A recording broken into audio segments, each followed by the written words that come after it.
கடைசியாக சையதுனா ஷேக் அபுல் ஹசன் அலி நிஷாதுலி ரஹ்மத்துல்லாஹி அலைஹி அவங்க சொன்ன ஒரு விஷயத்தை நான் உங்களுக்கு சொல்லுகிறேன். அவங்க சொன்னாங்க, அலைக பில் இஸ்திக்ஃபார், இஸ்திக்ஃபாரை எப்போதும் நீங்க உற்றவானா, இஸ்திக்ஃபாரை எப்போதும் நீங்க உற்றவானா. எது வரையில தெரியுமா?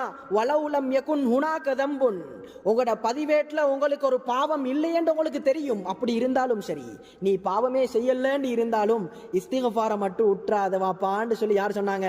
சையதுனா ஷேக் அபுல் ஹசன் அலி நிஷாதுலி ரஹ்மத்துல்லாஹி அலைஹி அவங்க சொன்னாங்க. அடுத்ததாக கேட்கிறாங்க ஒரு கேள்வி உண்டு. ஃபன் நபியு ஸல்லல்லாஹு அலைஹி வஸல்லம் கான யஸ்தக்ஃபிருல்லாஹ வ ஹுவல் மஅஸூமு அனில் ஹதா, தவறுகளை விட்டும் ஸல்லல்லாஹு அலைஹி வஸல்லம் அவங்க பாதுகாக்கப்பட்டிருந்தும் அவங்க அல்லாஹ்விடத்துல பாதுகாப்பு தேடினாங்களே. ஃபமால் அன்னுக பிமல்லா யஹ்லு அனில் கைபி வதம்ப, குறைகளை விட்டும் பாவங்களை விட்டும் நீ தூய்மையானவன் நீ நினைச்சுக்கிட்டிருக்கிறியா? நீ தூய்மையானவன் இல்லவாப்பா. அதனால என்ன செய், பதிவேட்டில் உனக்கு பாவம் இல்லைன்னு சொல்லி உனக்கு தெரிஞ்சாலும் நீ என்ன செய்யாத, இஸ்திக்ஃபாரை உற்றாத. தவறாம காலை மாலை இஸ்திக்ஃபார்களை திட்ட தெளிவாக சொல்றாங்க, செஞ்சுட்டு வாங்க.